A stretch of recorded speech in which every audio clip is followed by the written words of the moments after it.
Estamos iniciando o nosso encontro de fundamentos filosóficos. E hoje é o nosso quarto encontro, a nossa quarta teleaula aí, né? Fechando então a nossa disciplina. E hoje a gente vai olhar para esse contexto dos fundamentos filosóficos, tentando entender a filosofia moderna e a filosofia contemporânea, passando então para a pós-contemporaneidade. Nós temos então esse viés, né, que a gente tem estudado desde as primeiras aulas, e agora a gente vai fazer essa passagem, e aí a pós-contemporaneidade é o contexto da nossa aula de hoje. Conforme você pôde acompanhar no quadro, o nosso tema então é a filosofia contemporânea e a pós-modernidade. E aí eu inicio com um questionamento para você. Nós somos pós-modernos ou ainda nós somos contemporâneos? Qual é a resposta que você nos daria? Quando nós olhamos para a academia, né, nós vamos encontrar um embate entre essa questão, né, ser contemporâneo ou ser pós-contemporâneo, e aí a pós-modernidade.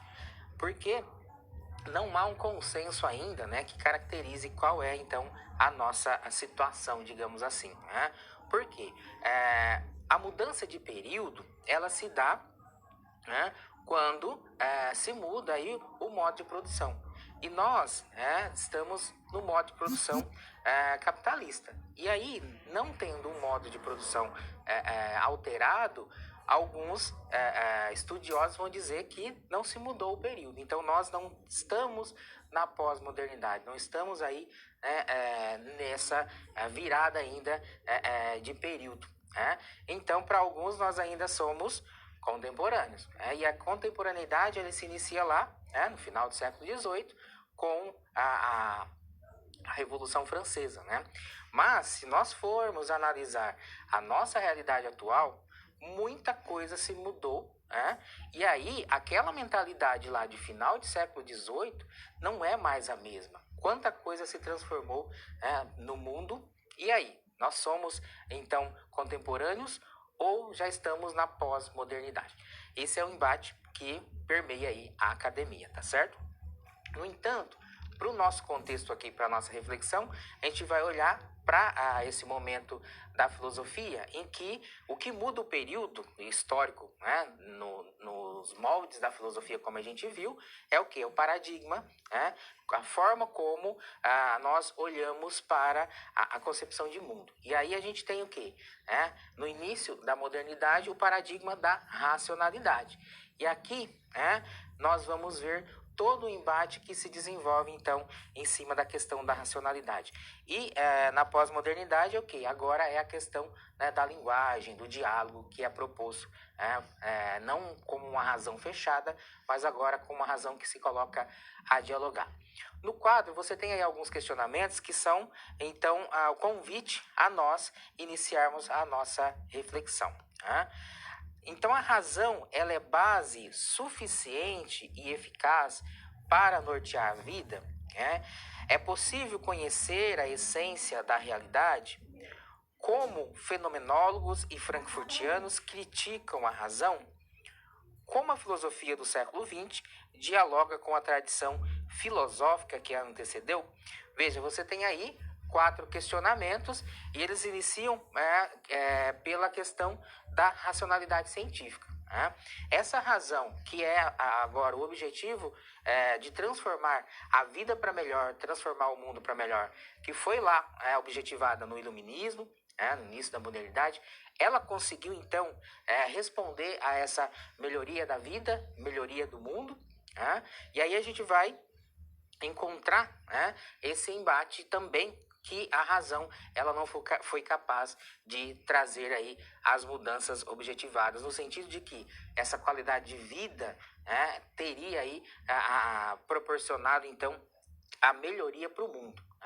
E a gente vai ter então agora a fenomenologia como uma forma de olhar para a compreensão da realidade. Então, o método fenomenológico ele está nesse contexto, que é uma abordagem, e aí, como fenomenologia, que eu já estou mencionando aqui, a gente vai responder a alguns dos questionamentos que agora, a filosofia pós-moderna, ela é uma um embate, né, em que a tradição filosófica agora é deixada de lado e os filósofos pós-modernos eles não seguem essa mesma linha da tradição filosófica, né? E a gente tem toda essa discussão envolta aí dos questionamentos que a gente se propõe a partir de hoje, olhando para a própria história da filosofia.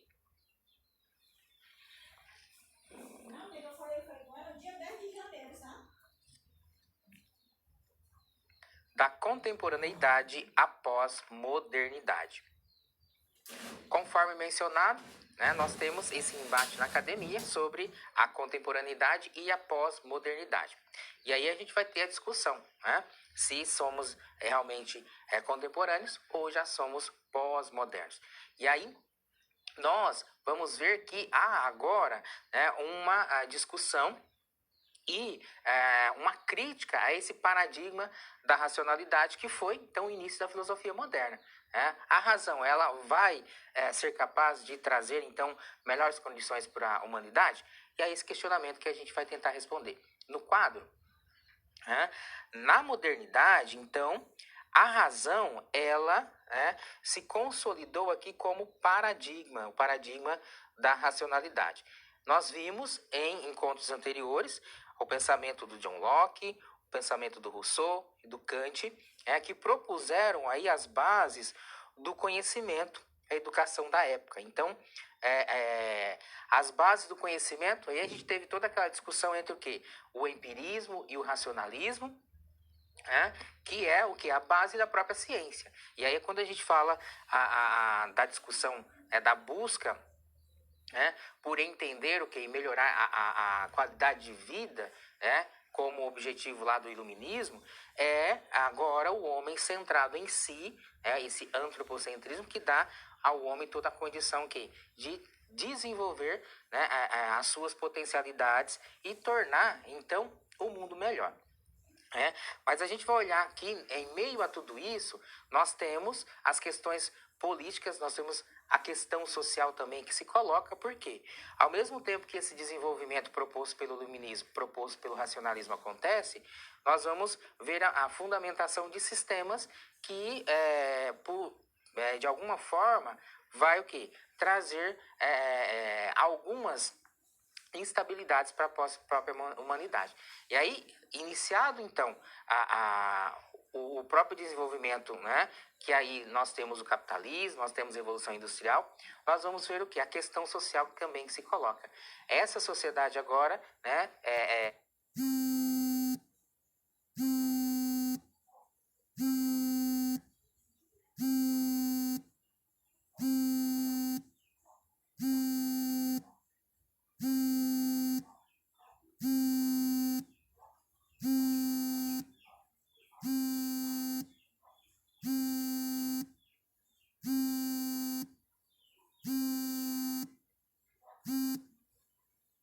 está embasada com todas as relações que são estabelecidas através desse capitalismo. E esse capitalismo é um capitalismo que expropria o trabalhador. E aí a gente vai ver toda uma abordagem marxista para analisar essa realidade do dominador e do dominado. E aí a gente tem as contribuições então do Comte, do Marx, do Hegel, para o quê? Para analisar essa nova sociedade agora, que se desenvolve através do ideal iluminista, do ideal racionalista.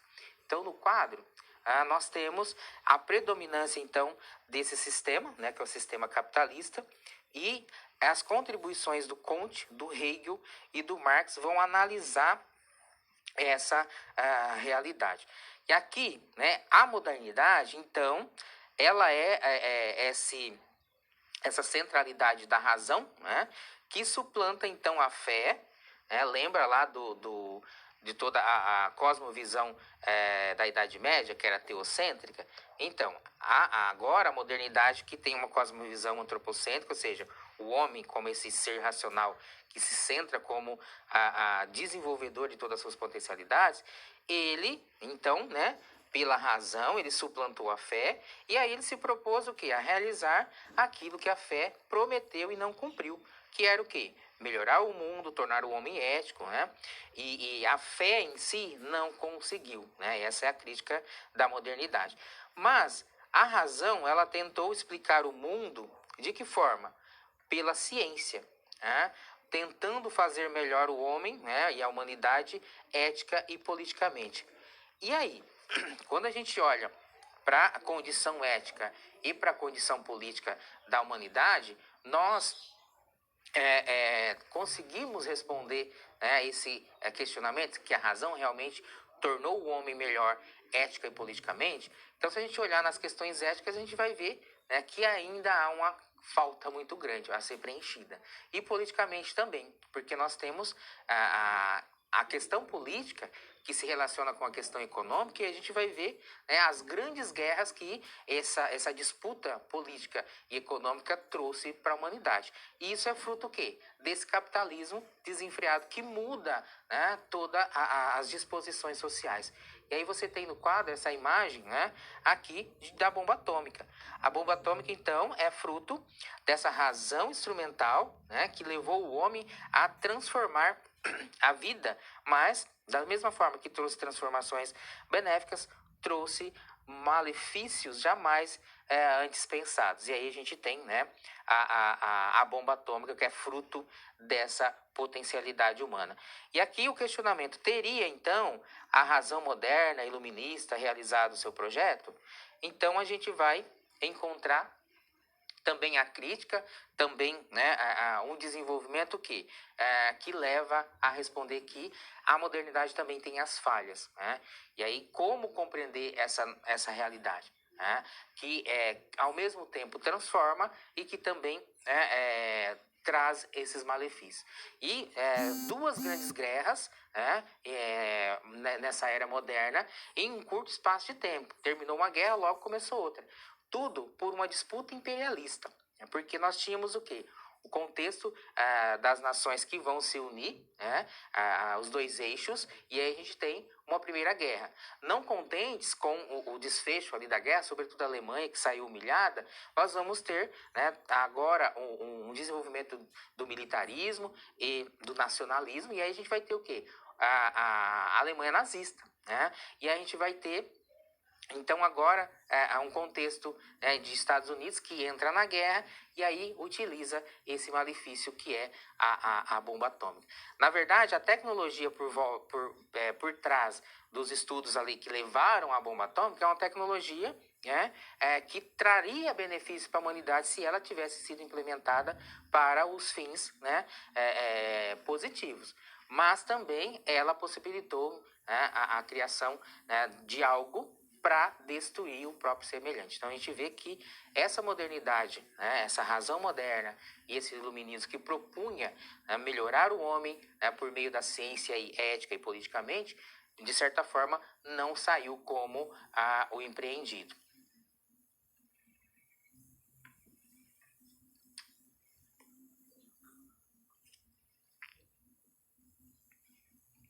A fenomenologia como corrente filosófica. Olhando agora para esse momento de filosofia pós-moderna, a gente vai ter então a fenomenologia, que agora é um método que surge dentro da própria filosofia, né? Que agora, né, olhar, né, para a questão da humanidade e tentar responder, né, como que nós compreendemos as coisas, como que as coisas se apresentam a nós. E aí a gente tem o Russell que vai desenvolver, então, essa abordagem. No quadro, então, você tem aí a fenomenologia, consciência e significação. Então, quando a gente fala, né, da fenomenologia, nós estamos falando aí de um estudo, né, dos fenômenos e, de certa forma, como que eles se manifestam no tempo e no espaço. E aí, como que se dá a essência das coisas? Como que nós percebemos, então, a essência das coisas? Essa é a ideia aqui do que vem a ser a fenomenologia. E aí, nós temos, né, nos séculos XIX e século XX, as ciências humanas que vão buscar se estruturar e necessitam aí de um método neutro. Por quê? A racionalidade, né, que é baseada, então, no método científico, então, na experiência e na constatação empírica, né, não foi capaz de responder e de falar sobre a totalidade do conhecimento. E aí, a busca desse método neutro, né, que veja a sociedade e o homem como são, né, e não como objeto, né, capaz ali de ser experimentado. E aí, essa busca é o quê? É a busca pela essência. Né? Então, como entender como as coisas se apresentam a nós. E aí é o paradigma, então, né, de como conhecer a essência. É possível conhecer a essência? O mundo é de fato aquilo que parece ser? E as pessoas, de fato, são aquilo que parece ser? Então, quando a gente olha para essa questão aí, né, da fenomenologia, nós estamos falando, né, da a ideia de como aquilo que se apresenta a nós, por meio da razão, vai se evidenciar. Né? É um pouco esse contexto. No quadro, nós temos então a origem aqui do termo fenomenologia, o phainemon, aquilo que se mostra, que se manifesta. Então, é parecer, é mostrar, manifestar. Então, aqui estudo, análise. Né? Então, o Kant vai dizer que não nos é possível, pelos sentidos, conhecer o fenômeno, mas sim a essência. Né? Se o real é racional, tudo que é fenômeno do espírito é também consciência. Então, o Hegel vai ter uma obra que é a Fenomenologia do Espírito, e ele vai tentar abordar essa essência das coisas. Então, o Russell também, né, é aquele que vem para propor esse termo aí da fenomenologia. Então, no quadro, você tem aqui o pensamento do Russell. A consciência não é o real, mas aquilo que lhe dá sentido. Então, aqui a gente tem toda a questão da significação. E o que é a significação? O próprio nome já se coloca, né? Como nós damos sentido às coisas, essa busca da essência. Então, a gente tem a origem das ideias e do conhecimento. Como que isso se dá? Então, o John Locke ele já tinha essa proposição, né?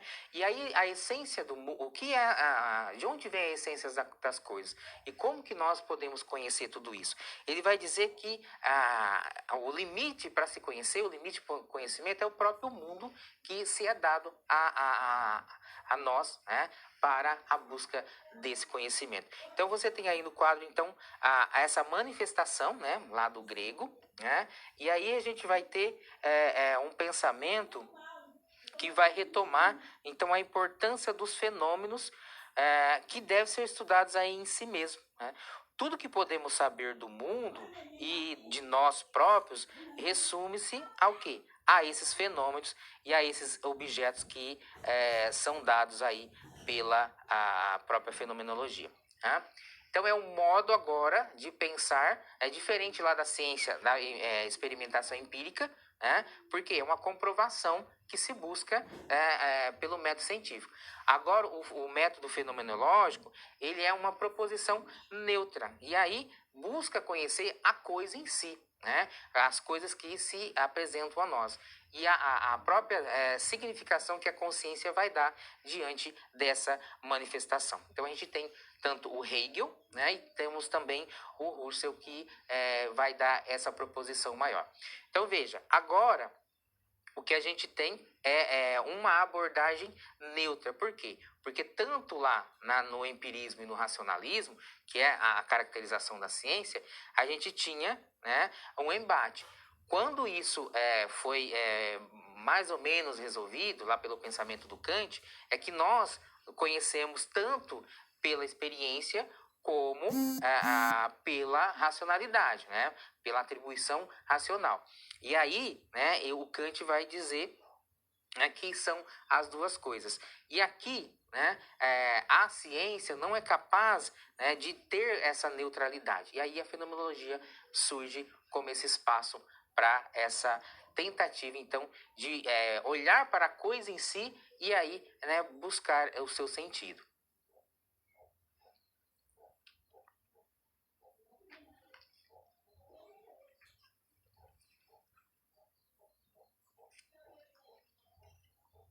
Fenomenologia, consciência e significação.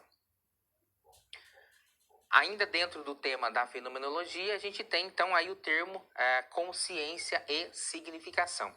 A significação é a própria, né, designação, como eu já mencionei, que nós damos sentido às coisas. Então, o sentido não vai estar no objeto em si, mas nessa proposição em que nós, né, pela consciência, designamos essa significação ao objeto. Então, no quadro, você tem aí, né, o Husserl, Edmund Husserl, que é o propositor, né? Ele vai criticar, então, o positivismo e o historicismo. E ele vai criar esse método, né, que é a fenomenologia, para conhecer a essência. Então, a crítica aqui, quando a gente está falando, né, de historicismo e do positivismo, né, é aquela centralidade, né, da ciência.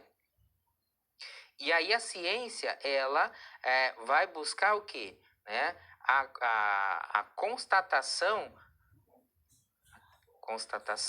por meio que da própria experiência, né? Os experimentos científicos, o que eles visam? Eles visam constatar, né, ou não um fato. Aí você tem, né, as duas posições. Constata-se e aí isso é validado pela ciência. Se não é constatado, é descartado.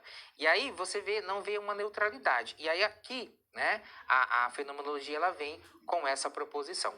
Lá no quadro, nós vamos ver que ele vai apresentar, né, que a essência é o significado que damos aos seres, né?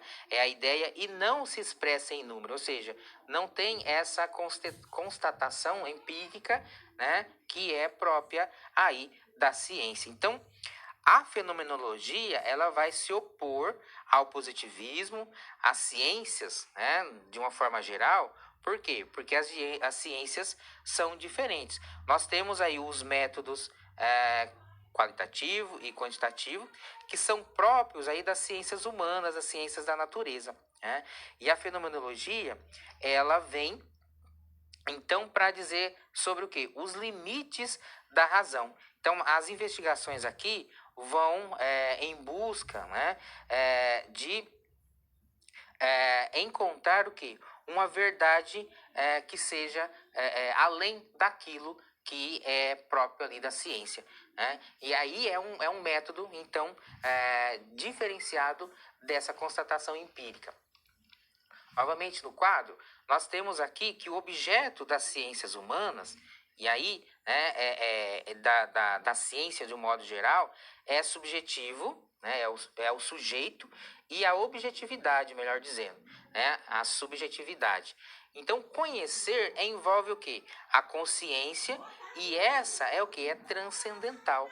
Então, né? Agora, né, quando a gente fala da fenomenologia, nós estamos falando desse envolvimento da consciência que não está nessa própria objetividade. Né? Então, dar sentido às coisas é ao que está lá fora, que está além do mundo vivido, ou seja, é um processo desse conhecimento que é intencional e essa consciência ela vai ter então uma intencionalidade, ela vai visar algo. E aqui a gente tem a própria proposição, né, de uma atitude diferenciada daquela atitude natural e ingênua. A percepção agora ela é mediada pela consciência. Então veja, né, olhar para as coisas e dar o significado é um processo então de uma mediação da consciência. E aí a gente tem o Husserl que elabora essa proposição, né? E a significação ela vai trazer o quê? Um esvaziamento daquilo que a própria ciência se propunha, né? Que é a constatação empírica, o que para não tendo, né, nenhuma ideia já prévia sobre, né, o fenômeno, sobre o fato ou sobre a experiência, você vai estar agora aberto para conhecer, né, a essência e não o que se mostra propriamente ali, né, como a ciência fazia. Então, lá no quadro, você tem aqui que o conhecimento, né, ele exige o quê? Uma redução fenomenológica. E aí, né, essa redução aqui seria um esvaziamento, né, das ideias já preconcebidas, né, para buscar o quê? A essência e a proposição, né, de olhar, né, para esse conhecimento e aí chegar a uma verdade, né, além daquela verdade que era proposta ali pela a própria ciência, né, que a gente tinha sempre o que? Racionalismo e empirismo como as respostas. E agora essa neutralidade, né, para se colocar diante das coisas sem uma pré-concepção, sem um pré-julgamento, é agora essa nova abordagem que é chamada então de fenomenologia.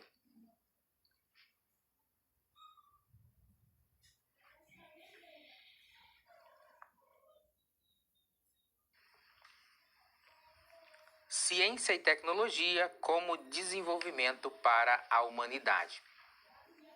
Nós chegamos à nossa primeira situação problema e aí a gente vai olhar para o contexto, né, desse estudo proposto, que é o que? Modernidade e pós-modernidade, né, a contemporaneidade. E aí o que perpassa esses períodos? O próprio desenvolvimento da racionalidade, né, o objetivo lá do iluminismo, de transformar tecnologicamente, e isso aconteceu, né? E agora, essa tecnologia, ela tem limite? Qual é a reflexão que a gente faz sobre essa abordagem? No quadro, então você tem aí a situação problema, né? E a gente vai olhar, então, como eu mencionei, para esses períodos e o que permeou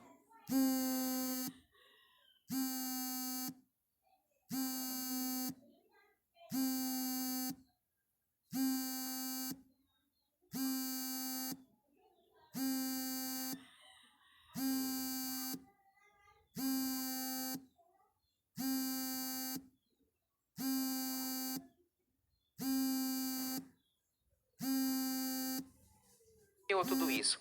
A própria potencialidade do homem, né, de transformar tudo ali, né, de o que se coloca diante dele.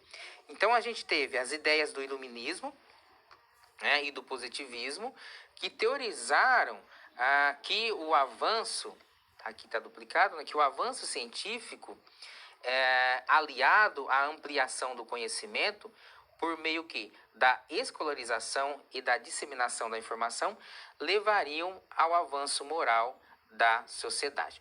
Aí você tem dois termos, né? Escolarização e disseminação da informação, que são termos atuais, mas que eles fazem parte de todo o ideal iluminista e positivista, que é essa transformação, então, da sociedade. Então, por meio da técnica, por meio, né, desse desenvolvimento que nós sentimos, fortemente o que? Revolução Industrial e tudo que foi proporcionado por essa inventabilidade do homem, né, de colocar movimento em tudo e aí transformar a vida por meio daquilo que aumenta a nossa potencialidade criativa. Então, uma caneta, ela é uma tecnologia. Por quê? Porque ela me proporcionou, né, fazer as anotações em qualquer momento em que eu esteja ali com essa utilidade, com o papel, e não como na época das cavernas, que precisava o quê? Lá da pedra, riscar lá na parede. Veja, aumentou a potencialidade do homem em guardar os seus escritos, né? Em preservar a memória. Então, a caneta, um lápis, é uma grande tecnologia. Por quê? Aumentou a nossa potencialidade. Mas estou dizendo dessas duas tecnologias, mas olha o quanto de invento, né, que o homem foi capaz de desenvolver. Né? Mencionei aí o período das cavernas, mas, né, essa racionalidade agora, ela, né, é evidenciada a partir da modernidade. Né? Esse é o período aqui da reflexão. Então você tem aí é a ideia, né? Houve avanço nesse período, né? A partir do objetivo do iluminismo e do positivismo? Então, para responder esse questionamento, vamos olhar aí para a proposição, né, de uma resposta possível. Então, quando a gente olha para o objetivo, né, iluminista e positivista, a gente vai ter, né, uma ideia de que, por si, elas não se sustentaram. Por quê? Porque da mesma forma que nós tivemos os avanços, e aí, né, a caneta, o lápis, como eu mencionei, nós tivemos outros avanços, mas também a gente teve, né, diversas idealizações, e aqui, né, a imagem pode falar por si, que levaram o homem o quê? A um invento tão grande que é capaz de colocar aí, né, fim à sua própria, ao seu próprio semelhante. E aí a gente vai ver, né, que há uma reflexão que se desenvolve questionando o quê? Todo o objetivo iluminista e o objetivo positivista. Então, né, houve avanço, mas também a gente tem uma crítica, né, diante o quê? Da Segunda Guerra Mundial, nós temos aí a barbárie da perseguição nazista, a criação da câmara de gás, né, que é esse invento que foi feito para quê? Para matar de maneira mais eficaz, com menos gasto. E aí, né, isso é a maior comprovação, o quê? De que não havia, né, um progresso, mas sim um regresso social, se a gente for analisar, né, a partir aí dos fatos históricos. Então veja, essa razão ela foi capaz o quê? De desenvolver sim, né, a humanidade, mas também de causar aí grandes danos. Então, em tempos de guerra, o que mobiliza a sociedade, né? A busca de colocar ali todas as suas potencialidades para ganhar a guerra, ou seja, para se desenvolver diante da outra potência que está ali em conflito. E aí o social perde a sua contribuição, né? As vidas não significam muito, né? Porque a ideia é destruir o outro. Então tudo vai ser mobilizado, todas as economias, todas as invenções e toda a prática ali, né, que é desenvolvida, é mobilizada para a guerra. E aqui a gente olha isso, né, não como um avanço, mas como um retrocesso. Então, uma resposta possível para essa situação problema é que, né, teve avanço, mas também teve aí grande retrocesso. Você tem aqui, né, mencionado a Escola de Frankfurt, que é, né, uma retomada, então, para pensar qual o limite dessa racionalidade humana, qual o limite que o homem pode chegar, né? E aí é preciso pensar sobre as consequências, né, desse desenvolvimento desenfreado. Né? E aí preciso pensar em impor limites também a essa inventabilidade, ou seja, a esse desenvolvimento que o homem propôs. Então, a racionalidade, que é uma racionalidade experimental, né, ela vai também ter aí as suas consequências negativas. Né? O nazismo, a Primeira Guerra Mundial, a Segunda Guerra Mundial, bomba atômica, né? Tudo isso é o quê? É um retrocesso social. E aí a gente tem, então, né, uma vergonha grandiosa para a humanidade, porque ela é capaz o quê? De, na busca pelo poder, destruir ali o seu semelhante. E isso é uma coisa que é inadmissível, né? Porque nós utilizamos o termo de animal racional, mas será que nós somos racionais, tão racionais assim, se nós conseguimos aí empreender danos ao semelhante? Então é preciso questionar também até onde a racionalidade pode chegar.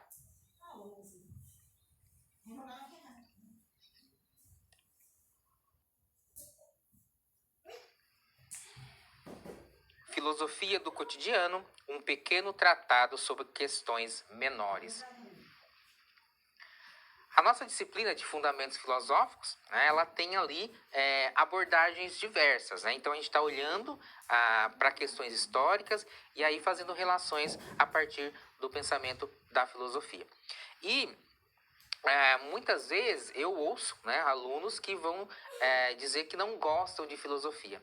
E aí eu tenho algumas ideias para o quê? Para dar sugestões para fomentar esse gosto pela filosofia. A filosofia não é um bicho de sete cabeças, né, como a gente está vendo aí, né, nas abordagens da nossa disciplina.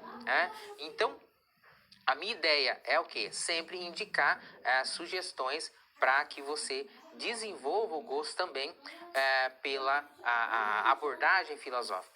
E esse título que você está vendo aí no quadro, né, trata-se o quê? De uma obra para sua leitura, né? Uma sugestão de leitura. E aí eu trago, né, o título aí, que é do Luiz Felipe Pondé, que é uma das grandes personalidades hoje, né, sobre as questões da filosofia. Nós temos o Leandro Carnal, o Mário Sérgio Cortella e o Pondé também, que está nesse meio aí, né? Tem críticas em relação a eles, muitos falam mal, que eles são estrelas, enfim. Mas aqui a ideia é que são autores que trazem a filosofia, né? Trazem a filosofia para o contexto do cotidiano, e aí tornam essas reflexões da filosofia mais atrativas. Então, eu já indiquei em outros momentos outros livros, mas agora eu trago esse do Pondé para você. O título é Filosofia do Cotidiano, e aí um pequeno tratado de questões menores. Aí você tem, né, dentre a própria proposição dele, né, um convite, né, para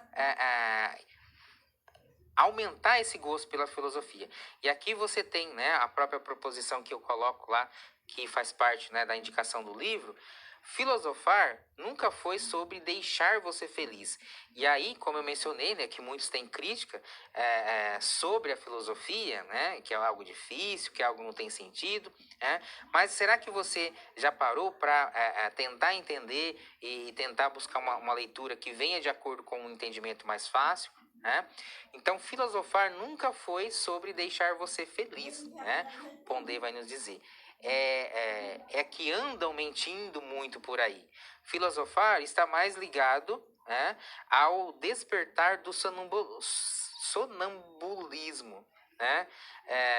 Palavra aqui complicada, né? Mas que é a pessoa que é um sonâmbulo, ou seja, que está acordado, mas não está vendo as coisas, né?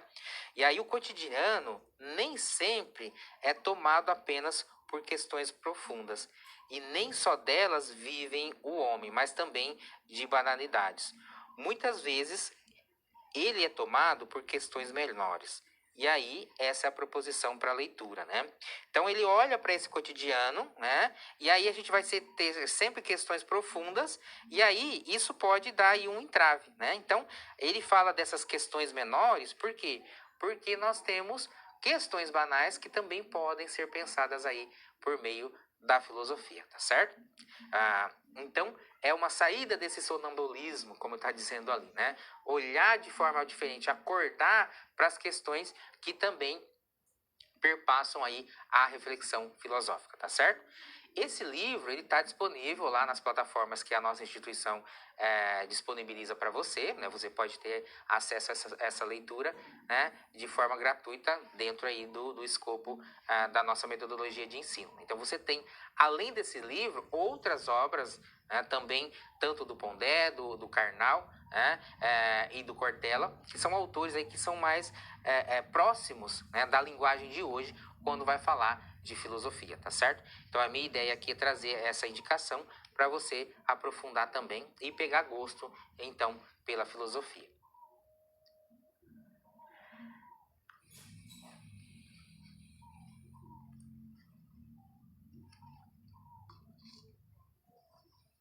Escola de Frankfurt e a crítica à sociedade de massa. Nós estamos olhando para o contexto histórico da pós-modernidade, né? E aí o que vem nesse conjunto? Nós temos todo o desenvolvimento da humanidade aí que está agora, né, permeada pelo capitalismo, né, pela essa racionalidade que transforma tudo, e transforma a vida do homem.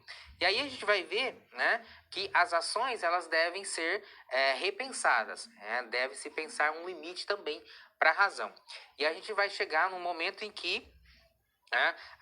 Uma abordagem filosófica vai tratar, então, de pensar essa questão. E aí a gente tem a escola de Frankfurt, que surge lá na Alemanha, né? Que é uma forma de utilizar o pensamento marxista, revisitar esse pensamento marxista para agora, né, pensar também como entender a própria sociedade e também repensar o que? Essa razão instrumental que, como a gente viu, foi capaz de proporcionar também malefícios para a humanidade. No quadro, então, qual é o contexto histórico aí da escola de Frankfurt? Então, o século XX, ele foi um século aí turbulento, né? Nós tivemos, como já mencionado, as grandes guerras, né? E isso traz o quê? Né? Toda uma mudança para a sociedade. Então, aí as primeiras décadas, né, 1920, né, nós vamos ter Primeira Guerra Mundial, nós vamos ter a crise econômica lá de 1929, né, o crack da Bolsa, né, e também associado a isso, nós vamos ter grandes mudanças tecnológicas. E isso traz o quê? Uma nova configuração social. E aí, para olhar, né, para essa realidade e tentar agora, né, reinterpretar e também, né, repensar como nós devemos agir, né, diante aí, né, dos limites que devem ser colocados para essa razão instrumental, em 1923 surge, né, lá em Frankfurt, um instituto que vai o quê? Revisitar o pensamento marxista, ou seja, né, propor para essa sociedade uma crítica, né, a essa racionalidade desenfreada, né? 1930 a gente vai ter o que? A teoria crítica da sociedade, que aí dois autores que são da escola de Frankfurt tem outros nomes, tá? A escola de Frankfurt, ela vai ter diversos pensadores, né, que vão propor aí essas mudanças. Mas aqui a expressividade está mais no Adorno e no Horkheimer, né, que tem aí uma teoria crítica para essa sociedade. No quadro, então, os frankfurtianos, eles vão buscar o quê? Elucidar as contradições e a desumanização do capitalismo. Então, como a gente mencionou anteriormente, o que a modernidade trouxe? Ela trouxe uma nova configuração social, né? Trouxe desenvolvimento, trouxe miséria também, porque nós temos lá o modelo de desenvolvimento que é o capitalismo, em que nós temos o quê? A maximização do dinheiro e o lucro. Né? E por um lado, se tem lucro, alguém está por cima, digamos assim. Né? E é esse dominador, é esse capitalista que vai ter, então, aumento então, da qualidade de vida, aumento dos seus bens, mas uma grande parcela, que é o trabalhador, ele não vai ter as condições mínimas. E aí, toda a crítica marxista está em cima dessa relação, né, dominador-dominado, né, o capitalista e o proletário. E aqui, né, essa evidenciação, né, que acontece nas relações de trabalho, tem ali uma expropriação. E aí a gente já encontra o quê? Essa desumanização. E o próprio capitalismo, ele vai, né, trazendo no seu bojo aí as suas contradições, né?